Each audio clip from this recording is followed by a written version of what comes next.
മറ്റത്തൂർ പഞ്ചായത്തിലെ വെള്ളിക്കുളങ്ങര കട്ടിപ്പൊക്കത്ത് റോഡരികിടിഞ്ഞു വീണത് കെട്ടി സംരക്ഷിക്കാൻ നടപടിയില്ലെന്ന് പരാതി. ഇതുമൂലം കട്ടിപ്പൊക്കം റോഡിലൂടെയുള്ള സഞ്ചാരം ഒരാഴ്ചയിലേറെയായി തടസ്സപ്പെട്ടു. റോഡിന്റെ ഇടിഞ്ഞ ഭാഗം എത്രയും വേഗം കെട്ടി സംരക്ഷിച്ച് ഗതാഗത സൗകര്യം പുനഃസ്ഥാപിക്കണമെന്ന് പൊതുപ്രവർത്തകനായ സജീവ് കുമാർ പൈങ്കയിൽ ആവശ്യപ്പെട്ടു. ഒരു 10 അടി ഉയരമുള്ള പഞ്ചായത്ത് റോഡ് മേക്കാടൻ പുഷ്പൻ എന്ന് പറയുന്ന വ്യക്തിയുടെ വീടിന്റെ മുൻവശത്തേക്ക് ഇടിഞ്ഞു കിടക്കാൻ തുടങ്ങിയിട്ട് കഴിഞ്ഞ 3 ആഴ്ചക്കാലം കഴിഞ്ഞു. ഇതുവരെ അതൊന്ന് കെട്ടാനോ പഞ്ചായത്ത് അധികൃതർ അവിടെ എത്തി നോക്കാനോ തയ്യാറായിട്ടില്ല. വാർഡ് മെമ്പറെ വിവരം അറിയിച്ചു, എന്ത് ചെയ്തിട്ടും ഒരു കാര്യമില്ല. അപ്പോൾ ഇതിപ്പോൾ ഇന്നലെ രാത്രി പെയ്ത മഴയ്ക്ക് റോഡ് ഒന്നുകൂടി ഇടിഞ്ഞ അവസ്ഥയിലാണ്.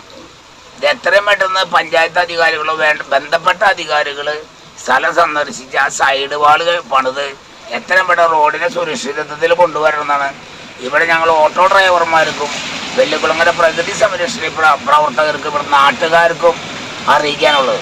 ഏതാനും ദിവസം മുൻപാണ് ശക്തമായ മഴയിൽ 10 അടിയോളം ഉയരത്തിലുള്ള റോഡിന്റെ സംരക്ഷണ ഭിത്തി കട്ടിപ്പൊക്കത്തുള്ള മേക്കാടൻ പുഷ്പൻ എന്നയാളുടെ വീട്ടുമുറ്റത്തേക്ക് ഇടിഞ്ഞു വീണത്.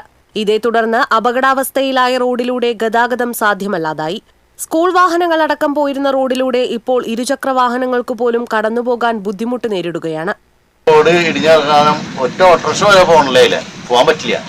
അത് എത്രയും വേഗം പഞ്ചായത്തുകാർ വേണ്ട ആൾക്കാർ അതിന് നടപടിയെടുത്ത് കെട്ടി സഞ്ചാരയോഗ്യമാക്കണമെന്നാണ് എനിക്ക് പറയാനുള്ളത്. റോഡ് ഇടിഞ്ഞതുമൂലം പ്രദേശത്തെ വിദ്യാർത്ഥികളടക്കമുള്ളവർക്ക് ഏറെ ദൂരം ചുറ്റി സഞ്ചരിക്കേണ്ട സ്ഥിതിയാണ്. വാഹനങ്ങൾക്ക് ഇതുവഴി കടന്നുപോകാൻ കഴിയാത്തതിനാൽ പ്രദേശത്തെ കിടപ്പു രോഗികളെ ആശുപത്രിയിലെത്തിക്കാനും ബുദ്ധിമുട്ട് നേരിടുന്നതായി നാട്ടുകാർ പറഞ്ഞു. TCV news, Kodakara.